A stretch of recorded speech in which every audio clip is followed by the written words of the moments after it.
सुमेरगढ़ में एक गरीब ब्राह्मण ज्ञानचंद रहता था। उसके परिवार में पत्नी विजया के साथ 2 बच्चे दीपू और किरण रहते थे। दीपू अभी 9 वर्ष का था और किरण दीपू से 4 साल बड़ी थी।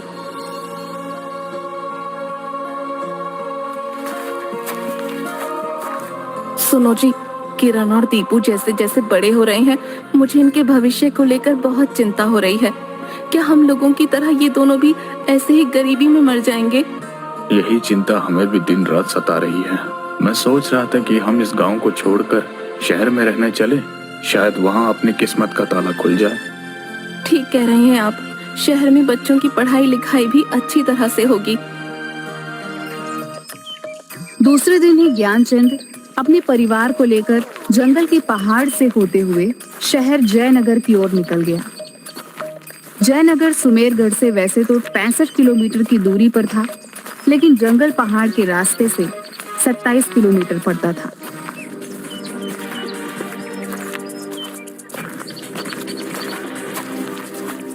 पिताजी, सुबह से चलते चलते 12 बज गए, अब और चला नहीं जाता। जयनगर अब और कितनी दूर है? बस बेटा हिम्मत रखो, बस अब 7 किलोमीटर और बचे हैं। थोड़ा रुक जाओ जी, अब तो मुझसे भी नहीं चला जा रहा। गर्मी से हाल बेहाल है। वो देखो, नदी किनारे मंदिर है, वहीं चलते हैं। पेड़ की छांव में बैठकर कुछ खा पी लेंगे।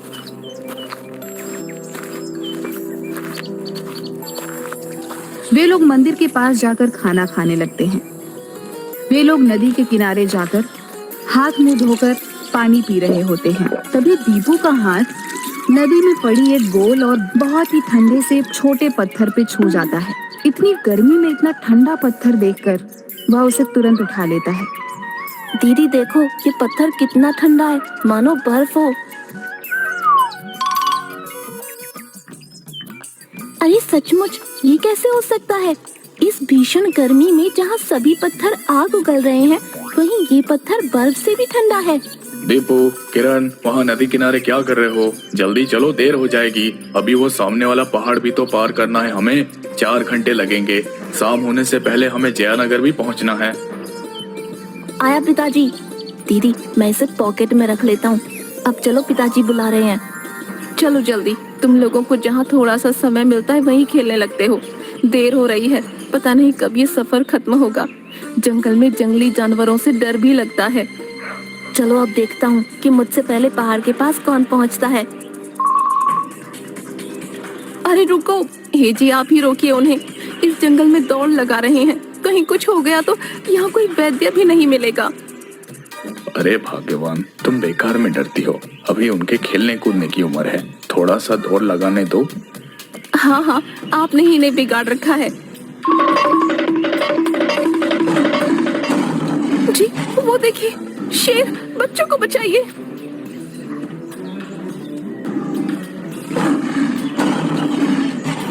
शेर, किरण, दीपू, निकलो जल्दी वहाँ से।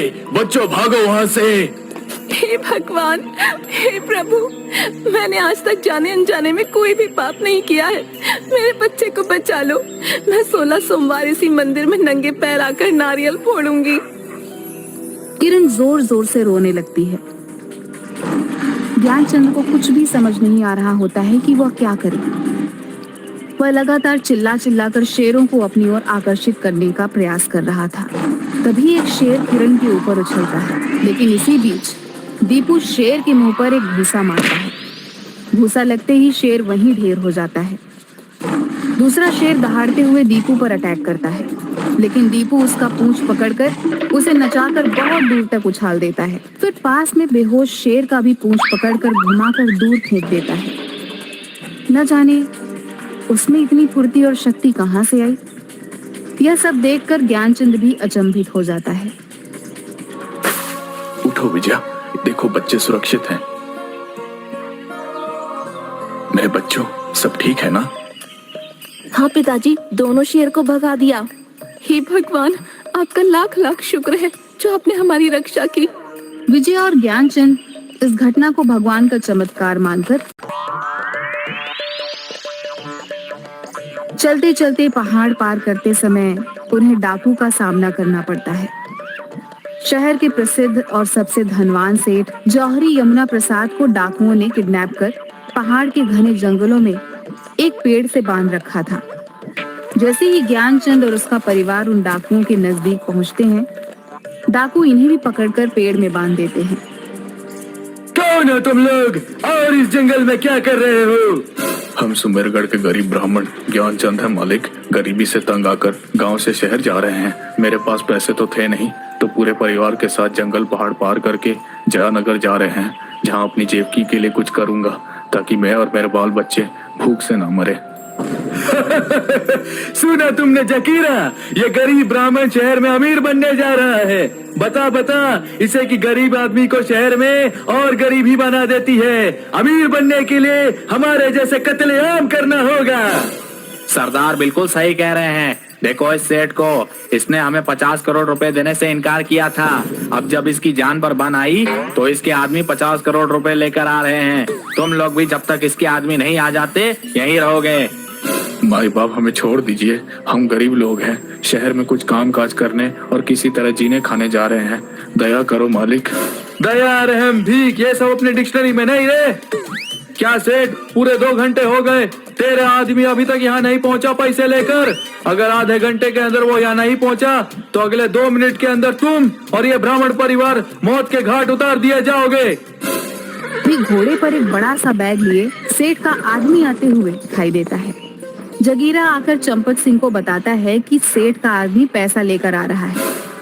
चंपत सिंह पेड़ के पीछे जाकर जगीरा को बोलता है कि इन लोगों को छोड़ना अपनी मौत को दावत देने के बराबर होगा, अतः पैसा लेते ही सभी को मौत के घाट उतार देना।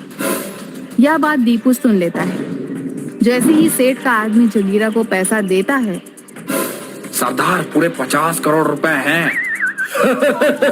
ठीक है, अब इन सबको ठिकाने लगा दो। ये हमारे लिए चलता फिरता मानव बम है। इन्हें हमारे बारे में बहुत कुछ पता चल चुका है।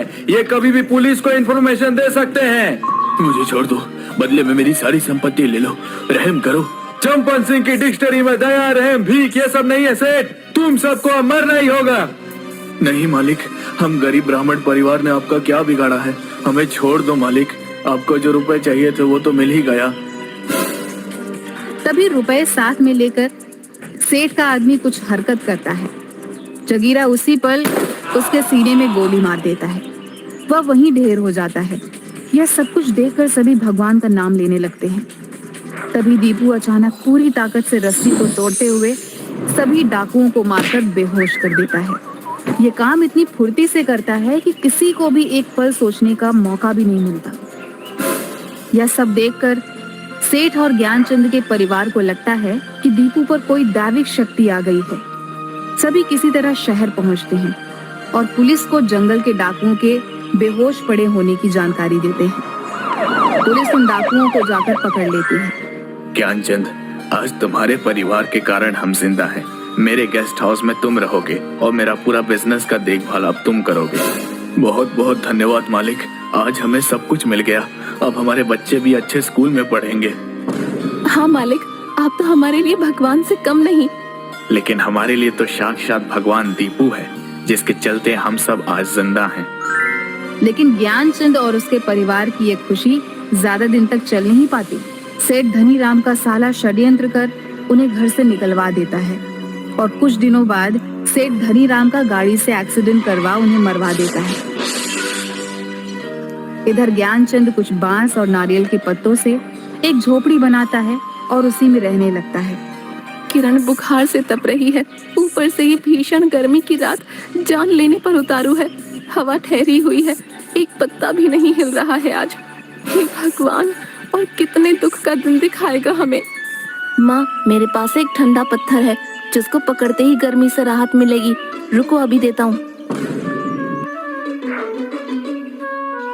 ये लो माँ, इसे थोड़ी देर पकड़ो, ठंड लगने लगेगी। अरे सचमुच, ये तो जादू हो गया। ले बेटी, तुम्हारा शरीर तप रहा है, इसे पकड़ लो, तुरंत राहत मिल जाएगी।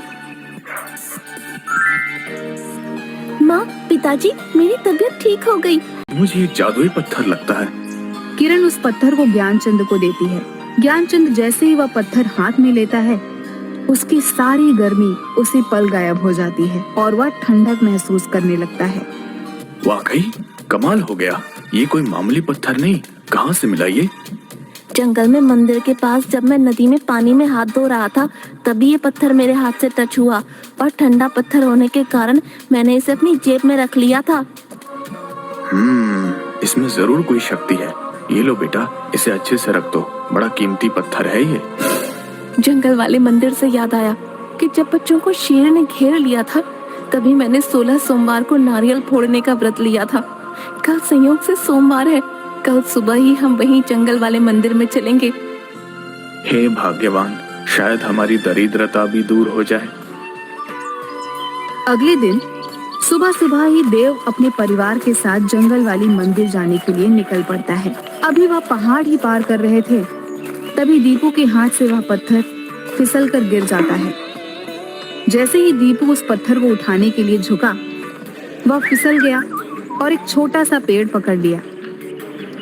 लेकिन दीपू के वजन से वह पेड़ जड़ से उखड़ गया। तुरंत ज्ञानचंद ने दौड़कर दीपू का हाथ पकड़ लिया। अरे, ये पेड़ की जड़ के नीचे क्या चमक रहा है? अरे माँ, ये तो सोने के गहने और रुपए हैं। बाप रे, इतना सारा रुपया और इतने सारे गहने। अच्छा, तो वो डाकू अपना सारा खजाना यहाँ छुपाता था। बच्चों, अब हमारी जिंदगी अच्छे से बीतेगी।